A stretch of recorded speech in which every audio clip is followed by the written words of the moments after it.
J'ai entendu du bruit vers 3 heures du matin, même avant encore, même avant.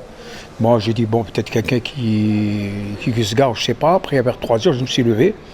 Non, regardez ça. On dirait un puits de pétrole qui brûle. Et après, j'ai entendu les pompiers, c'est là, parce que j'ai vu toute la rue, elle était pleine de pompiers. Et après, je suis sorti, j'ai vu le feu. Après, je ne regardais pas derrière. Parce que chez moi, j'aurais des flammes immenses, on dirait un puits de pétrole qui brûle. Et ben voilà, ça a duré jusqu'à maintenant. Hein. Bon, j'espère qu'ils ont déjà éteint le feu. Hein.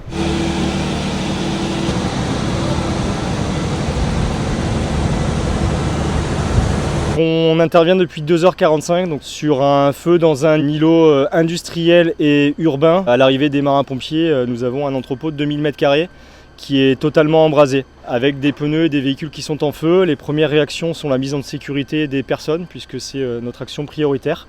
Donc 10 personnes qui habitent à côté sont mises en sécurité. À l'heure actuelle, elles ont réintégré leurs habitations, puisque les relevés atmosphériques n'ont pas fait état de problématiques et de dangerosité au niveau de leur habitation. Ensuite, nous avons évité la propagation du sinistre. Vous comprendrez que 2000 m² en feu avant d'éteindre le feu. D'ailleurs, il n'est toujours pas éteint. On peut voir derrière nous des actions de déblai qui sont en cours avec des moyens spécialisés qui ont été mis en place puisque nous étions confrontés à un feu de pneus, de véhicules. Dans les véhicules, on retrouve des hydrocarbures, donc un feu spécifique.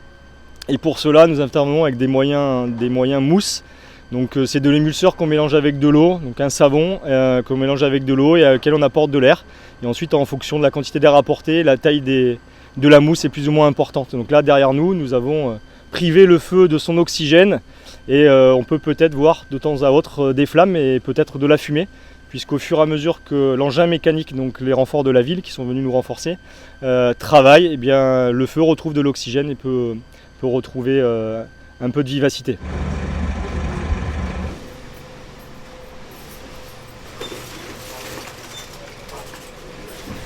On est en train de mettre en place un secteur soutien pour le soutien de l'homme qui sont en intervention. Dans un premier temps, c'est de la liaison chaude avec des cafés, des barres de céréales. Et dans un second temps, on va mettre en place tout ce qui est de la restauration pour tous les personnels intervenants qui sont engagés sur l'intervention, pour que ce personnel justement puisse se restaurer et reparte en intervention dans de bonnes conditions.